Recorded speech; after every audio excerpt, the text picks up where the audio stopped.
En 1998 se creó una nueva empresa. Su misión iba a ser organizar la información del mundo y hacerla accesible y útil para todos. Se calculó que tardaría unos 300 años en alcanzar esa meta.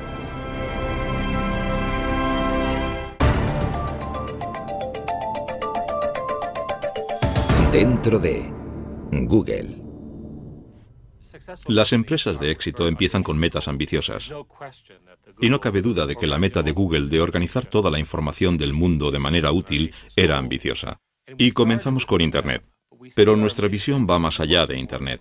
Nosotros lo vemos abarcando toda nuestra comunicación, la forma de pensar, porque hay mucha información. Google puede haber comenzado como un simple motor de búsqueda, pero hoy día con aplicaciones como Android, Chrome, Wave, Picasa, Google Apps, YouTube, Google Ocean y ahora su propio teléfono móvil, se ha convertido en el corazón de Internet. Este tsunami tecnológico se vierte casi cada día desde los equipos de desarrollo de todo el mundo.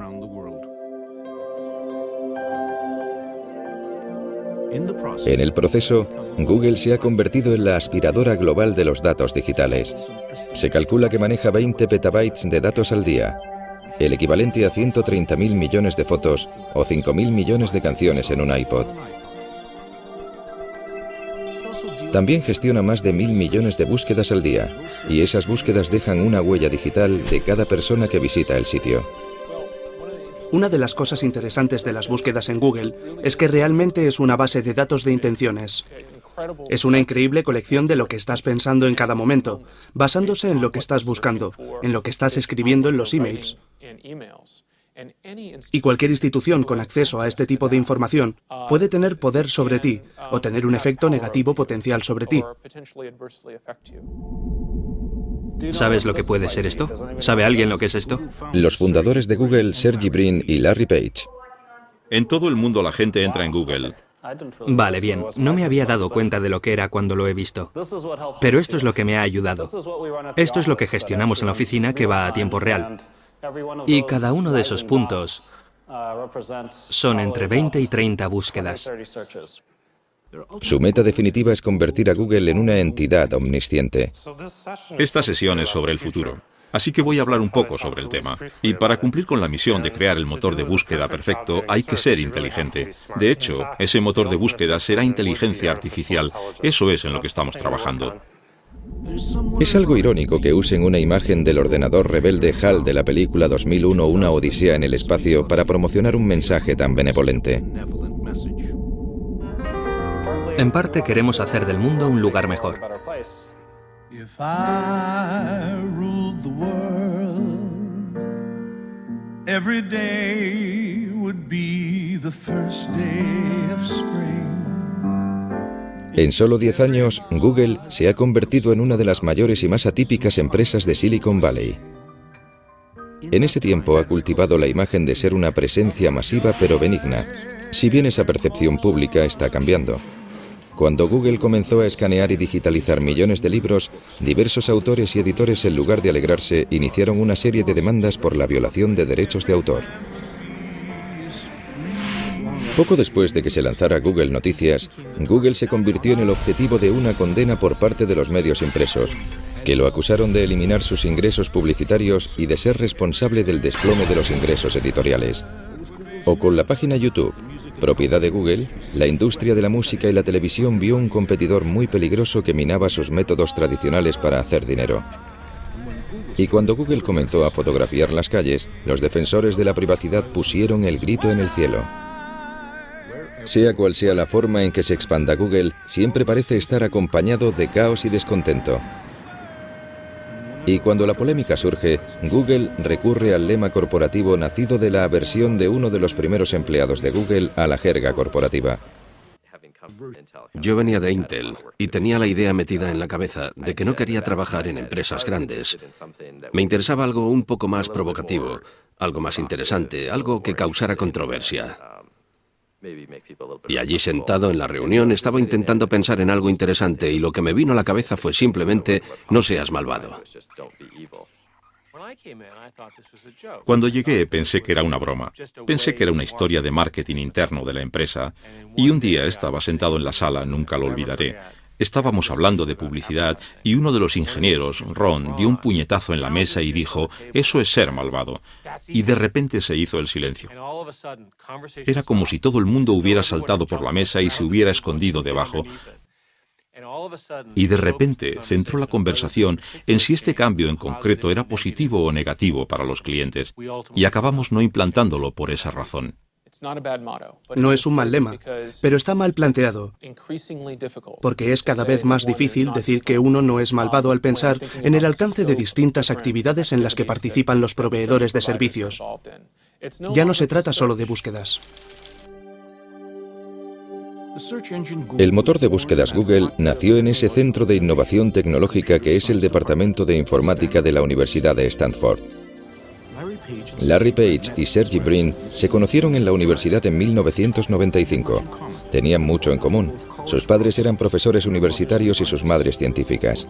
Ambos nacieron en 1973. Ambos crecieron con ordenadores y amaban todo lo relacionado con ellos. Nuestro programa de doctorado es muy selectivo. No fue como si al presentarse el primer día yo dijera, «Oh, vaya, es la persona más inteligente que he visto en mi vida». Héctor García Molina era uno de los asesores de Sergey Brin. Trabajaba con él en problemas de extracción de datos. Lo que destacaba de Sergey era su edad. Cuando llegó como estudiante de doctorado tenía 19 años. Eso era lo primero que se te quedaba al verle, que era un chico muy joven, que sabía mucho y era muy inteligente. Sergey Brin, nacido en Rusia, era un prodigio de las matemáticas, amante de la natación y la gimnasia. Larry Page era el inventor que quería cambiar el mundo. En un momento dado, no sé muy bien cuándo, conectaron y empezaron a trabajar juntos en el motor de búsqueda. Crearon el primer motor con piezas de ordenador sueltas, algunas de ellas prestadas del departamento de la universidad. Tras agotar sus ahorros, se les ocurrieron ingeniosas soluciones para sus limitados presupuestos. Y entonces Larry descubrió que podían ahorrar dinero comprando los discos individuales sin las cajas y construyeron su propia máquina obteniendo más almacenamiento por el mismo dinero. Con una estructura hecha con bloques de juguete y la salsa de su algoritmo secreto, al que llamaron Backrap, elaboraron un revolucionario motor de búsqueda.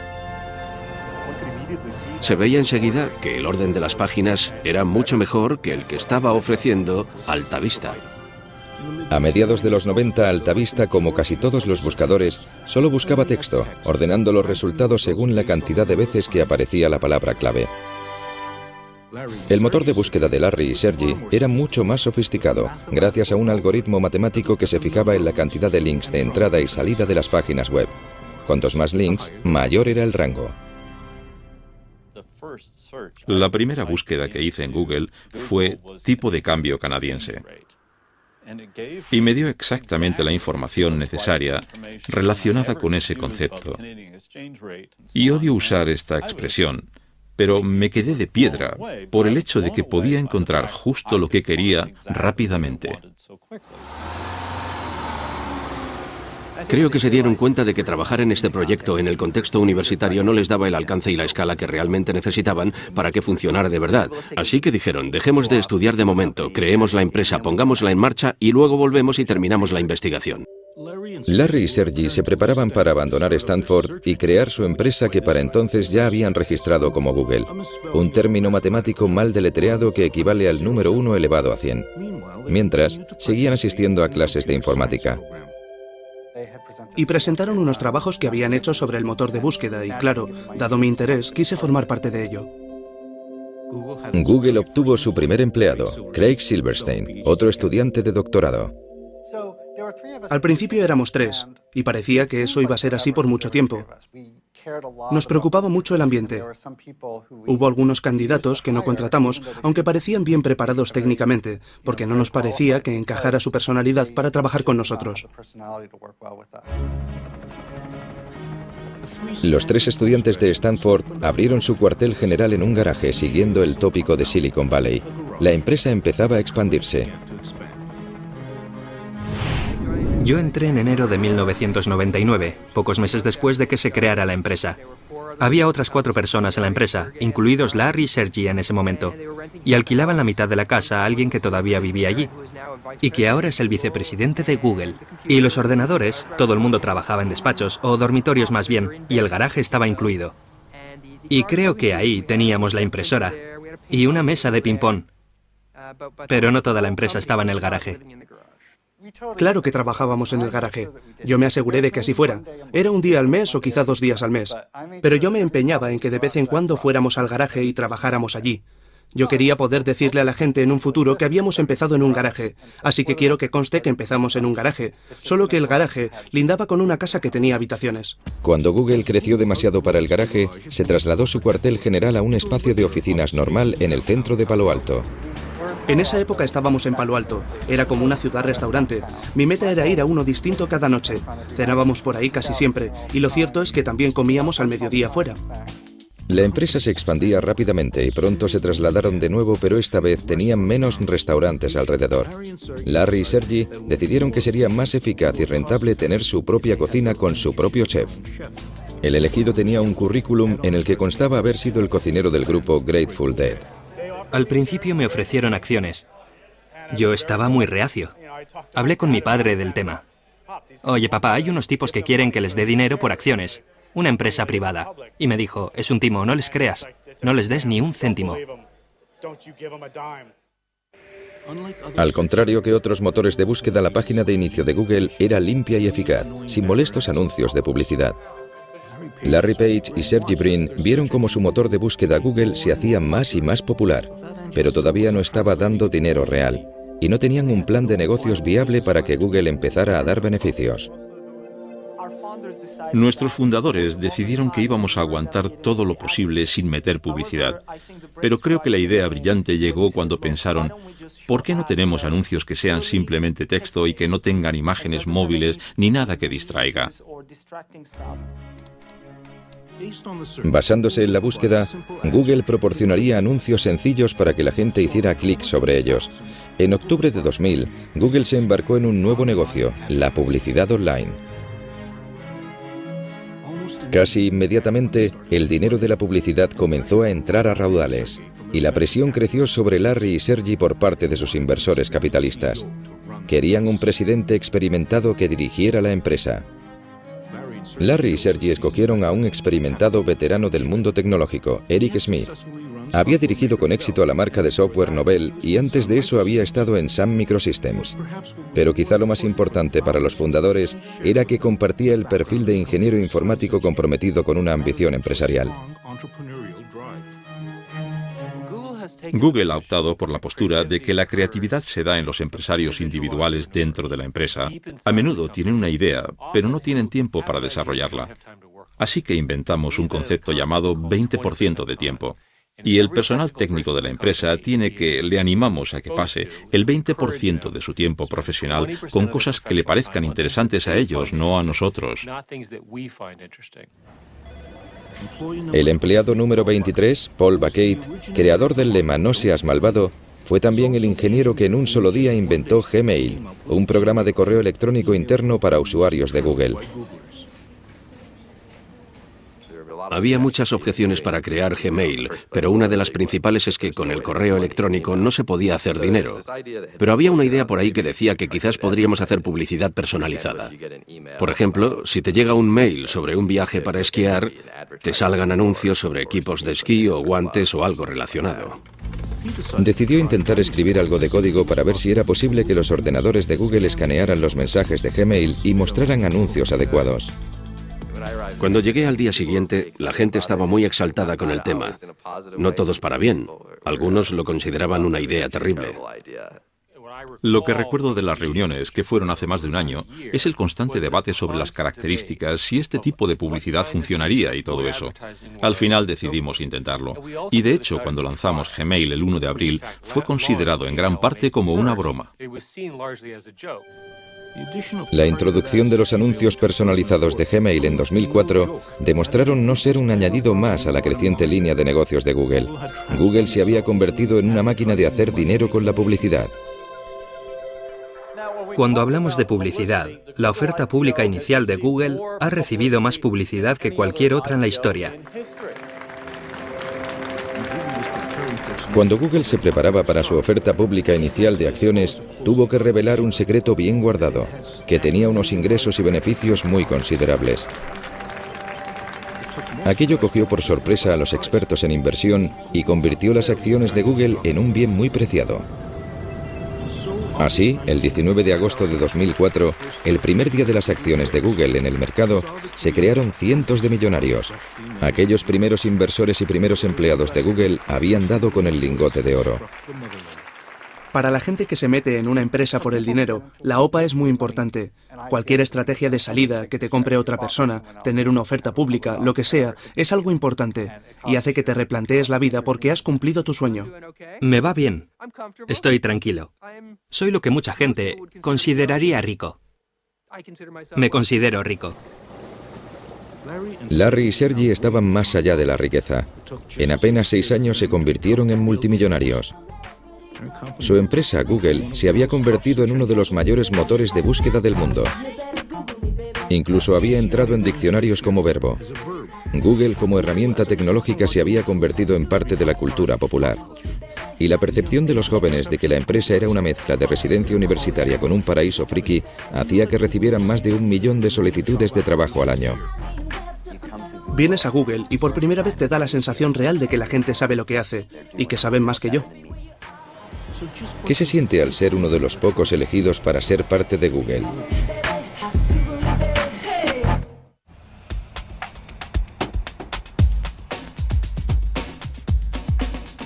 El Googleplex, como llaman a las instalaciones de Google sus usuarios, está creado para hacerles sentir los mejores y los más inteligentes. Merecedores de comida gratis, un servicio subvencionado de masajista, lavandería gratuita y una barbería sobre ruedas. Creo que una de las mejores cosas de Larry y Sergey es que fueron muy inteligentes y muy brillantes, pero creo que de lo mejor que han hecho es asegurarse de estar rodeados de la gente más inteligente y brillante que pudieran encontrar. Google recibe más de 1 millón de solicitudes de empleo al año, pero para entrar a formar parte de los 20.000 empleados de la empresa hay que pasar por un interminable laberinto de pruebas y entrevistas. Regin Seth, otro licenciado en informática de Stanford, había trabajado en empresas de alta tecnología antes de intentarlo en Google.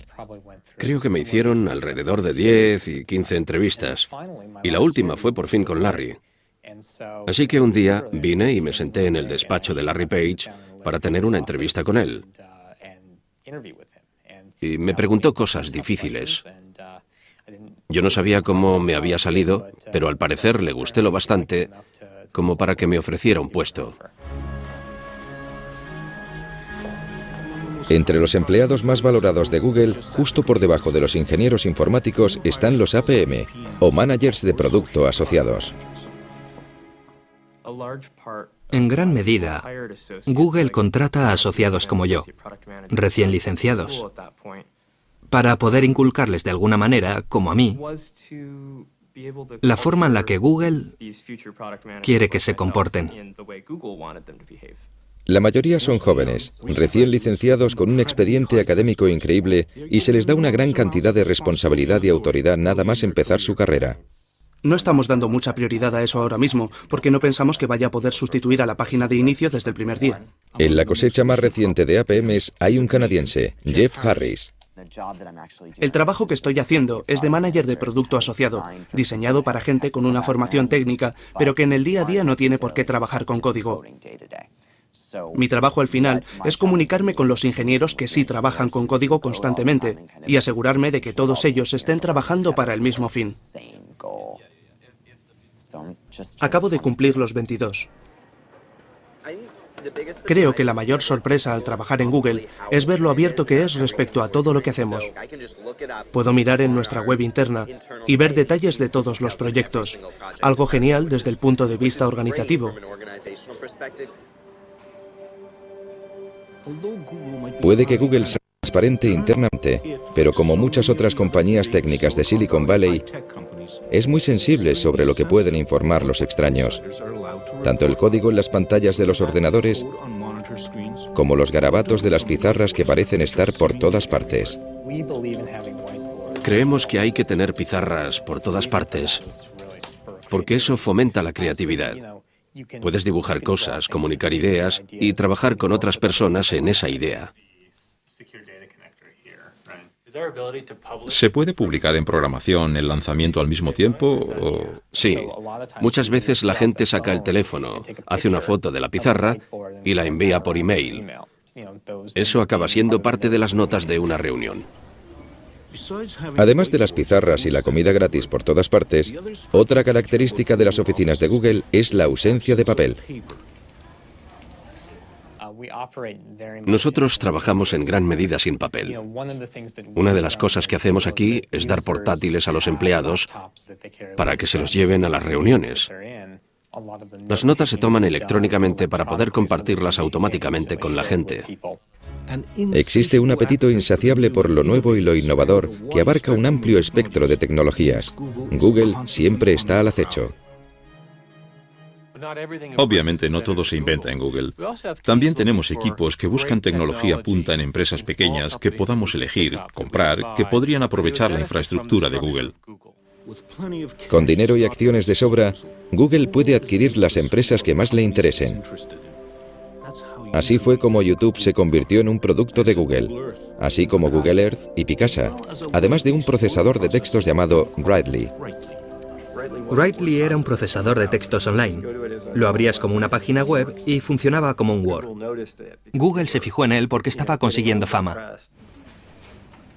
Google compró Writely y contrató a sus fundadores para que lo siguieran desarrollando.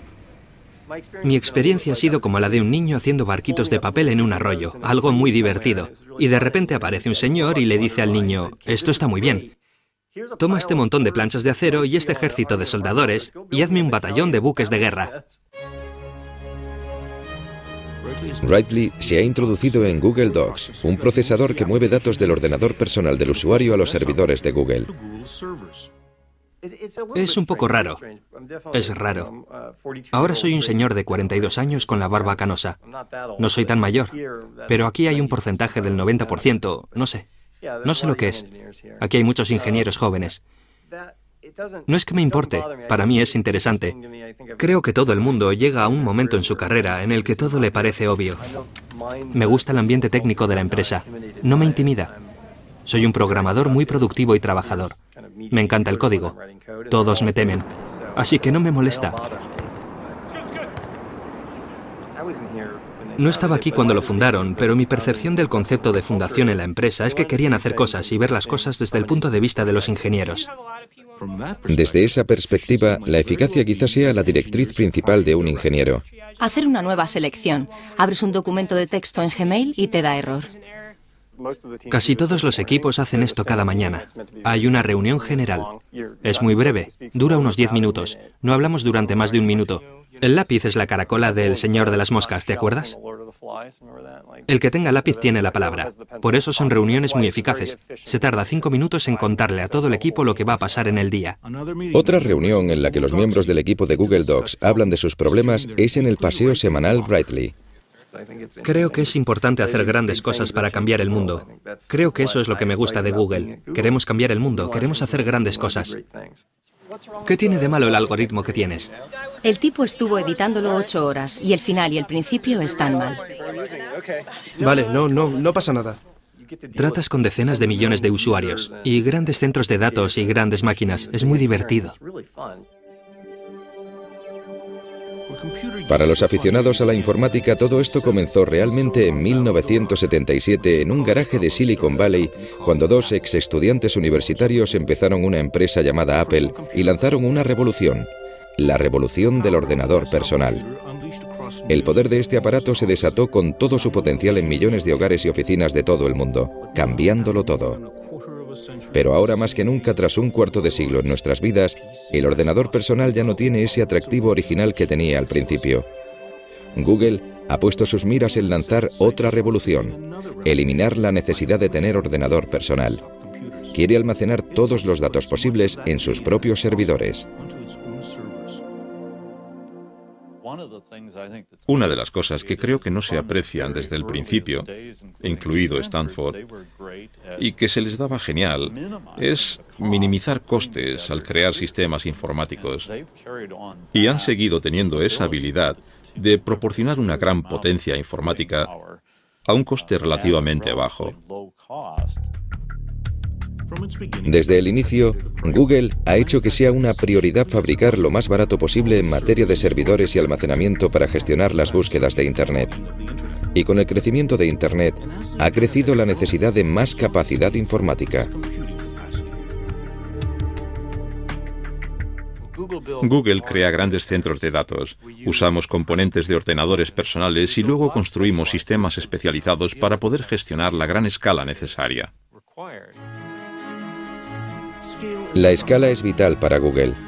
No solo tiene acceso a una potencia casi ilimitada, sino que quizá lo más importante es que ha acumulado una ingente cantidad de datos, datos que se pueden utilizar para pruebas a escalas inusitadas para los nuevos ingenieros informáticos. Mi compañero y yo estábamos hablando de unas ideas y estábamos barajando algo que más tarde se convirtió en algo parecido a Google Bookmarks. Hicimos algunos cálculos y vimos que sería alrededor de 4 petabytes de datos aproximadamente. Tampoco es mucho. Y esa frase, 4 petabytes de datos tampoco es mucho, es algo que un mes antes de entrar a trabajar en Google me habría sorprendido mucho oír saliendo de mi boca. Esos nada menos que 4 petabytes son el equivalente a 4 millones de gigabytes, cifras tan largas que es casi imposible para los mortales llegar a entenderlas. Como la memoria aumenta en capacidad y se reduce en precio, Google está pasando a algo llamado computación en nube. La idea de este concepto es coger toda la información y ponerla en un servidor donde los profesionales la gestionen. El problema es que hoy tenemos todo guardado en los ordenadores. Se nos cae, lo rompemos, lo borramos, es un desastre. ¿Por qué no poner todo lo importante en otro sitio, que esté seguro, que esté bajo control? Está disponible siempre que lo necesitas en todos tus dispositivos, donde quiera que estés. El traslado a este concepto está iniciando una revolución en nuestra forma de comunicarnos, de trabajar, de jugar e incluso de vivir. La gente se pregunta qué va a pasar con la información personal, con los registros bancarios, con la información sanitaria, lo que sea, pero yo no lo controlo. Está ahí en alguna parte. Tengo que confiar en que el que lo tiene no haga nada que yo no quisiera que hiciera. ¿Podría ser esta nueva jugada la manera clandestina de los gobiernos y las grandes empresas de acceder en secreto a nuestros datos personales?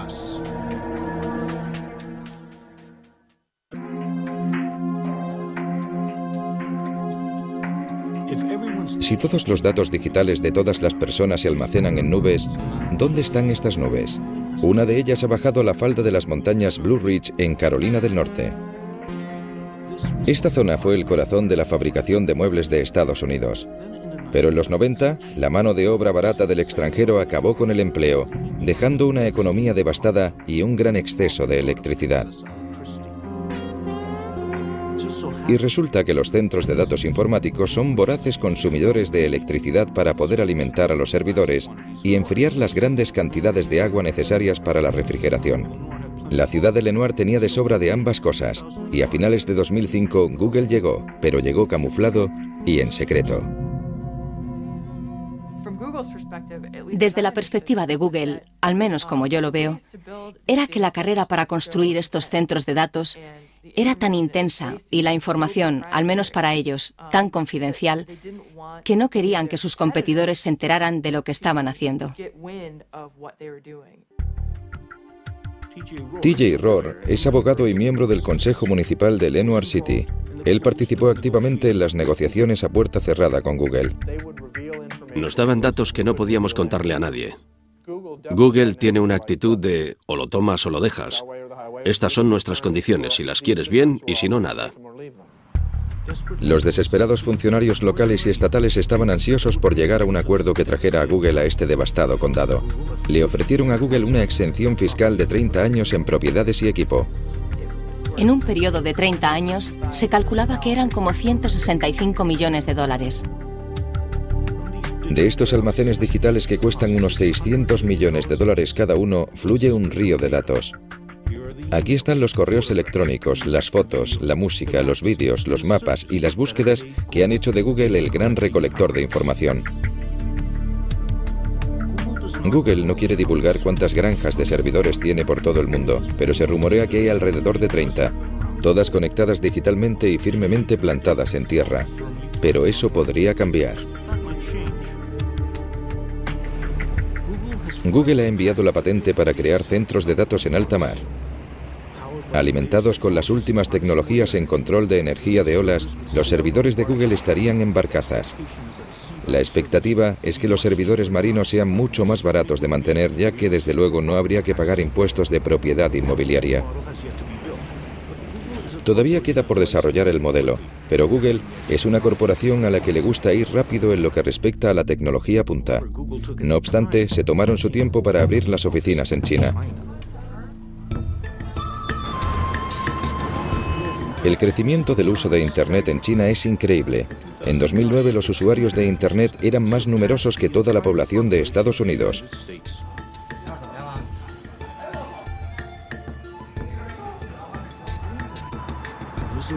Es un mercado al alza muy complicado en gran medida por la censura gubernamental. Tardamos en entrar en China. Tardamos porque nos preocupaban sus leyes de protección de contenido. Para poder abrir las oficinas en China, Google tuvo que acceder a bloquear ciertas páginas web en sus resultados de búsqueda. El gobierno es quien decide quién atraviesa el cortafuegos chino. Para dirigir Google en China, consiguieron a Kai-Fu Lee, un alto ejecutivo de Microsoft que había estado al cargo de sus operaciones en China. En 2005, Kai-Fu Lee se encontró en el papel de Noogler o novato en Google. Cuando entré en Google, usé la palabra shock para describir lo que vi. Y creo que fue una combinación de cosas, una combinación de los valores de Google y lo joven y feliz que era la empresa. Mi meta es que el ambiente en la oficina de China sea lo más parecido posible al ambiente de Mountain View. Es imposible que sea exactamente igual, porque la cultura china y la americana son muy distintas. Nada separa más a estas culturas que los usuarios reales de Internet. El usuario medio en China tiene 25 años, mientras que en los Estados Unidos es de 42. La diferencia es sustancial y los patrones de uso son muy distintos.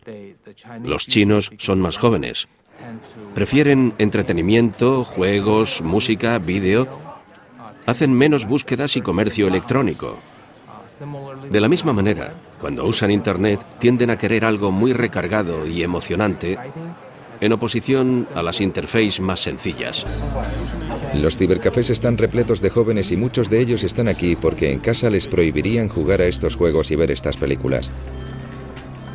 Lo que no parece estar prohibido ni aquí ni en casa es descargar música ilegalmente.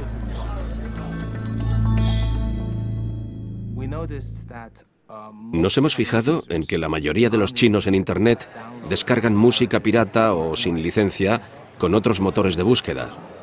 Y eso es un hábito, y creo que la mayoría se sienten con derecho a hacerlo.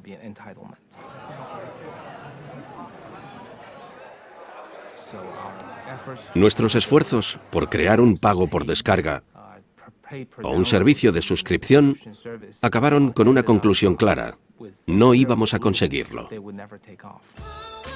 Un ingeniero de Google y un manager de producto usaron su 20% de tiempo para crear Google Music, para descargar música gratuitamente con el apoyo de la mayoría de las discográficas. Esperamos que la fórmula no solo tenga éxito y sea popular, sino que sea rentable para las discográficas, para nuestro socio y para nosotros. Mientras el gobierno chino parece tolerar la piratería musical, muestra menos paciencia con Google, acusando recientemente al buscador de difundir pornografía.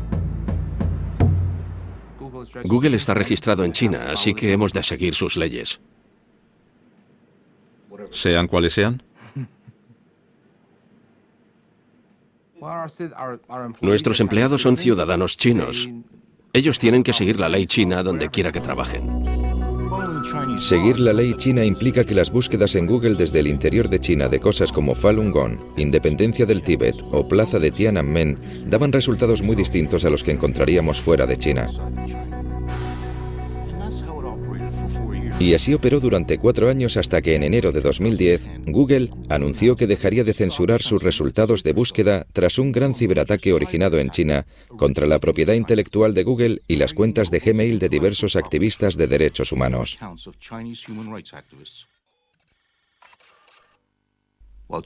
China insiste en que su ley ha de obedecerse, pero Google advirtió que si las discusiones con el gobierno chino para operar un buscador sin filtros no daban frutos, la empresa cerraría su sede en China.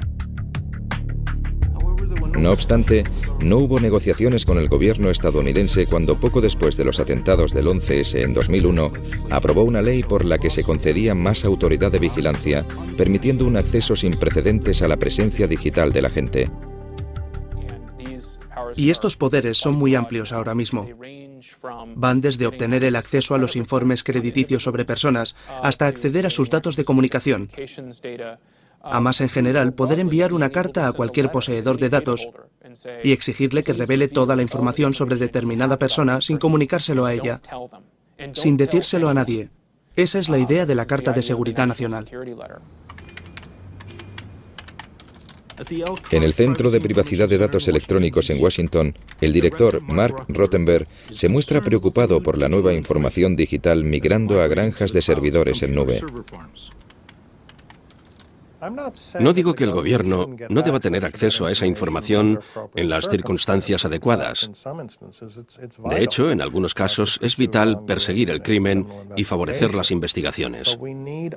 Pero necesitamos perspectiva, responsabilidad, transparencia. Y el problema con la computación en nube es que va a ser mucho más fácil para el gobierno realizar este tipo de espionaje sin que la gente sepa que sus datos personales, sus registros, están siendo investigados. He pedido a gente de Google que informara de cuántas citaciones y órdenes de registro les llegan al mes. No hay que decir nada más. No hay que decir de quién o para qué, solo un número. ¿Cuántas reciben? Pero no les gustó la sugerencia, la rechazaron inmediatamente. Mientras el gigante Google sigue digitalizándolo todo a su camino, acumula nuevos adeptos. La ciudad de Washington ha optado por desvincularse de Microsoft y se ha pasado a las aplicaciones de Google. Su oferta de una vida más barata, segura y colaborativa en su nube demostró ser demasiado jugosa como para rechazarla. El factor de la confianza es vital para toda la marca. Si Google quebrantara la confianza de alguien, la prensa nos destrozaría y de repente la gente retendría su información, dejarían de buscar, nuestros ingresos bajarían, sería terrible, terrible para la empresa y terrible para ellos. Por eso nos lo tomamos muy en serio. Hay gente que no confía en este altruismo inocente, de que realmente creamos productos que mejoran a los usuarios. Ven intenciones ocultas, de que intentamos controlar el mundo, cosas así. Pero ¿qué puedo decir? Procedemos de entornos académicos, no pensamos de esa manera.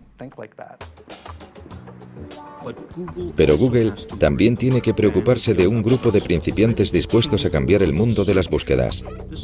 Descartando el modelo original de Google de un buscador de datos, se están acercando a la misma idea desde otro ángulo.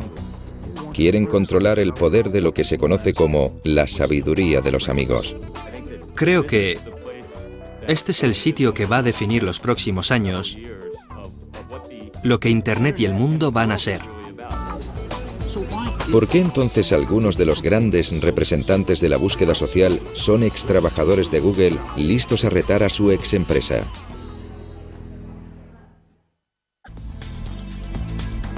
Con casi 20.000 empleados por todo el mundo, Google comienza a ver a algunos de sus primeros trabajadores marcharse a lo que ellos ven como la siguiente etapa. En un barrio obrero de San Francisco, una empresa nueva de Internet tiene abundante ADN de Google. Varios de sus fundadores son extrabajadores de la empresa, pero su compañía AdWords quiere ir más allá de Google y transformar la búsqueda en sí. Nos gusta llamarlo búsqueda social. Es la idea de que estás buscando a la persona adecuada en cada momento. Y no es que quieras saber su biografía, es que quieres interactuar con ellos, porque ellos saben algo que te puede ayudar en cada momento. A veces no está escrito como tal en una página web, pero alguien en alguna parte sabe la respuesta. Y todos tenemos redes sociales. Aardvark es simplemente una herramienta que te permite utilizarlas. No lejos de allí, en un centro industrial en Silicon Valley, hay otra empresa de redes sociales con su propia e impresionante lista de ex-Googles que incluye a Paul Bucket, el hombre que acuñó quizá atinadamente el famoso lema de Google, "No seas malvado". Su pequeña empresa llamada FriendFeed está desarrollando un servicio de redes sociales que comparte y guarda lo que los amigos escuchan, leen y comentan en Internet. Ninguno sabemos lo que va a pasar, pero en muchos aspectos eso es lo divertido de crear una empresa.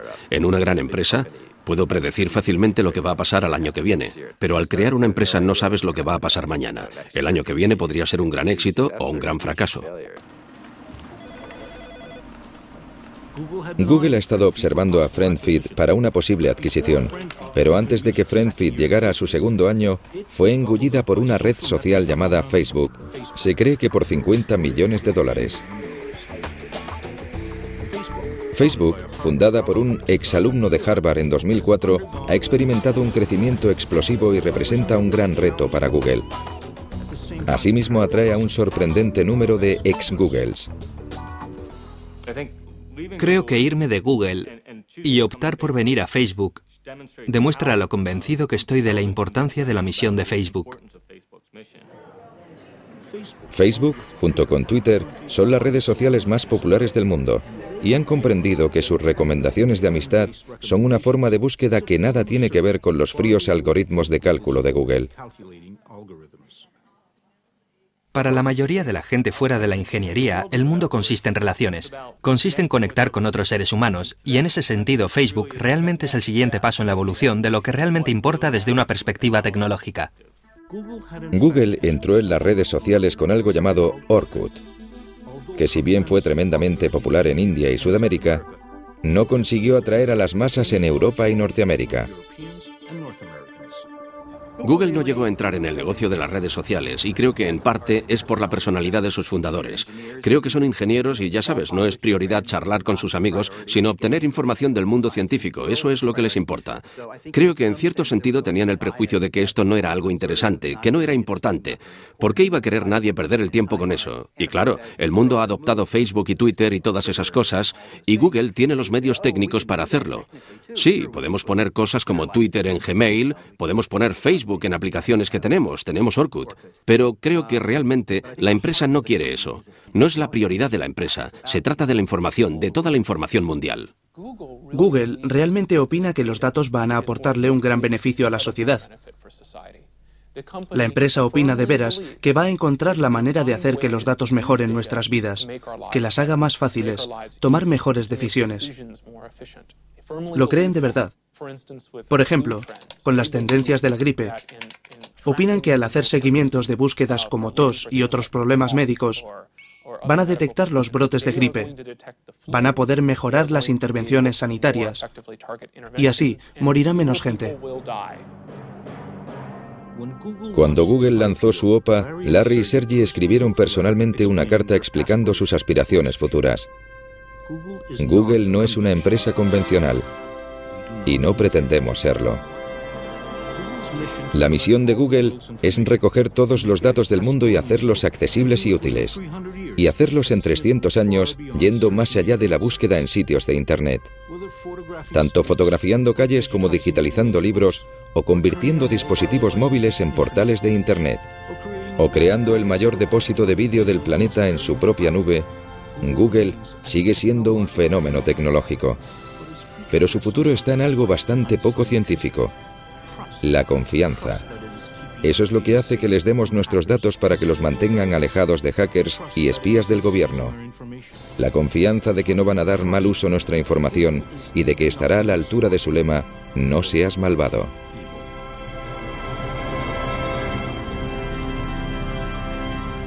En febrero de 2010, la empresa de red social Aardvark fue adquirida por Google por $50 millones. If I ruled the world, there'd be happiness purpose that no man could end.